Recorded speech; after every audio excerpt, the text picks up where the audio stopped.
Matthieu, chapitre 19. Lorsque Jésus eut achevé ses discours, il quitta la Galilée et alla dans le territoire de la Judée, au-delà du Jourdain. Une grande foule le suivit, et là, il guérit les malades. Les pharisiens l'abordèrent et dirent pour l'éprouver, « Est-il permis à un homme de répudier sa femme pour un motif quelconque ?» Il répondit, « N'avez-vous pas lu que le Créateur, au commencement, fit l'homme et la femme, et qu'il dit, « C'est pourquoi l'homme quittera son père et sa mère et s'attachera à sa femme, et les deux deviendront une seule chair. Ainsi ils ne sont plus deux, mais ils sont une seule chair. Que l'homme donc ne sépare pas ce que Dieu a joint. Pourquoi donc, lui dirent-ils, Moïse a-t-il prescrit de donner à la femme une lettre de divorce et de la répudier? Il leur répondit, c'est à cause de la dureté de votre cœur que Moïse vous a permis de répudier vos femmes. Au commencement, il n'en était pas ainsi. Mais je vous dis que celui qui répudie sa femme, sauf pour infidélité, et qui en épouse une autre, commet un adultère. Ses disciples lui dirent, si telle est la condition de l'homme à l'égard de la femme, il n'est pas avantageux de se marier. Il leur répondit, tous ne comprennent pas cette parole, mais seulement ceux à qui cela est donné. Car il y a des eunuques qui le sont dès le ventre de leur mère. Il y en a qui le sont devenus par les hommes. Et il y en a qui se sont rendus tels eux-mêmes à cause du royaume des cieux. Que celui qui peut comprendre, comprenne. Alors on lui amena des petits-enfants, afin qu'il leur imposât les mains, et pria pour eux. Mais les disciples les repoussèrent.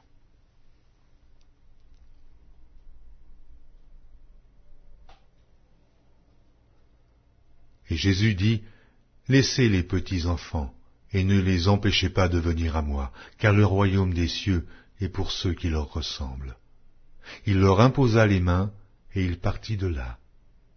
Et voici, un homme s'approcha et dit à Jésus, Maître, que dois-je faire de bon pour avoir la vie éternelle?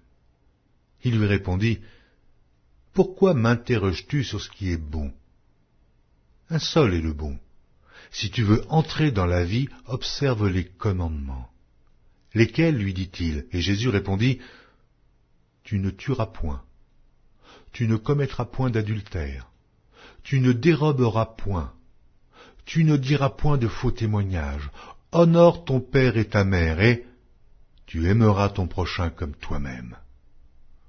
Le jeune homme lui dit, j'ai observé toutes ces choses, que me manque-t-il encore? Jésus lui dit, si tu veux être parfait, va. Vends ce que tu possèdes, donne-le aux pauvres, et tu auras un trésor dans le ciel. Puis, viens et suis-moi. Après avoir entendu ces paroles, le jeune homme s'en alla tout triste, car il avait de grands biens. Jésus dit à ses disciples, je vous le dis en vérité, un riche entrera difficilement dans le royaume des cieux.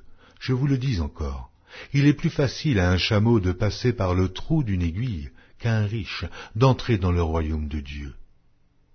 Les disciples ayant entendu cela furent très étonnés et dirent, qui peut donc être sauvé? Jésus les regarda et leur dit, aux hommes cela est impossible, mais à Dieu tout est possible. Pierre, prenant la parole, lui dit, voici, nous avons tout quitté, et nous t'avons suivi. Qu'en sera-t-il pour nous? Jésus leur répondit, je vous le dis en vérité, quand le Fils de l'homme, au renouvellement de toutes choses, sera assis sur le trône de sa gloire, vous, qui m'avez suivi, vous serez de même assis sur 12 trônes, et vous jugerez les 12 tribus d'Israël.